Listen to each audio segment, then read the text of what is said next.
बिस्मिल्लाहिर्रहमानिर्रहीम। अस्सलामुअलैकुम नाज़रीन, MR न्यूज़ हेडलाइंस में एक बार फिर आपको खुशामदीद कहते चले। मैं हूँ कंज़ा असलम।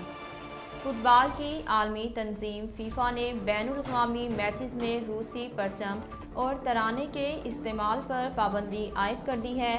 बरतानवी खबरसां एजेंसी राइटर्स के मुताबिक इतवार के रोज़ फीफा की गवर्निंग बॉडी ने रूस के यूक्रेन पर हमले के बाद मुतअद्दिद पाबंदियों का ऐलान करते हुए कहा कि रूस में कोई भी बैनुल-अक़वामी फुटबॉल मैच नहीं खेला जाएगा। खबरसां एजेंसी के मुताबिक फीफा ने अपने बयान में कहा कि रूस की कौमी फुटबॉल टीम रूस के बजाय फुटबॉल यूनियन ऑफ रूस के तौर पर मैचेस खेलेगी, जबकि ये मैचेस शायकीन के बाद न्यूट्रल मकाम पर खेले जाएंगे। इसके अलावा इन मैचेस में रूसी परचम और तराने के इस्तेमाल पर पाबंदी आयद होगी। पाकिस्तान सुपर लीग के 7वें एडिशन के फाइनल मुकाबले में लाहौर कलंदर्स ने मुल्तान सुल्तान्स को शिकस्त देकर पहली बार टाइटल अपने नाम किया। इवेंट के इख्तिताम पर मुल्तान सुल्तान्स के कप्तान और wicket keeper batter Mohammad Rizwan को player of HBL Pakistan Super League 7 करार दिया गया।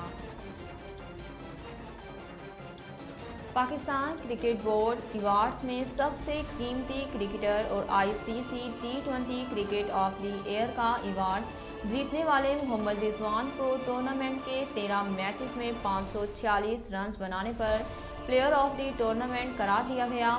इस दौरान उन्होंने 47 चौके और 9 छक्के जड़ने समेत 7 निस्फ सेंचुरियां स्कोर की, जबकि उन्होंने विकेटों के पीछे भी 9 शिकार किए। पाकिस्तान सुपर लीग में शामिल टीम लाहौर कलंदर्स के खिलाड़ी फ़खर जमान ने PSL से कबल जो कहा इख्तिताम पर वो कर दिया। PSL के 7वें एडिशन के आगाज़ से कबल फ़खर जमान ने टूर्नामेंट का टॉप स्कोर बनने की ख्वाहिश जाहिर की।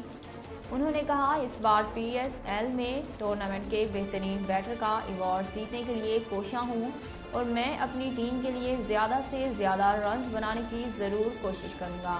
ताहम फ़खर ने जो कहा था वो कर दिखाया। उन्होंने PSL 7 में 153 के स्ट्राइक रेट से 588 रन स्कोर किए और टूर्नामेंट के टॉप स्कोर रहे। बेहतरीन बैटर करार दिए गए। लाहौर कलंदर्स मुल्तान सुल्तान्स को शिकस्त देकर पहली बार पाकिस्तान सुपर लीग की चैंपियन बन गई। ताहम सुल्तान्स के कप्तान रिजवान का नाम ट्विटर पर ट्रेंड कर रहा है। सार्फिन की जानिब से शिकस्त के बावजूद रिजवान की खुश अखलाकी, खुश मिजाजी और स्पोर्ट्समैन स्पिरिट को सराहा जा रहा है। नाज़रीन, अब तक के लिए इतना ही। मज़ीद खबरों और अपडेट के लिए देखते रहिए MR न्यूज़।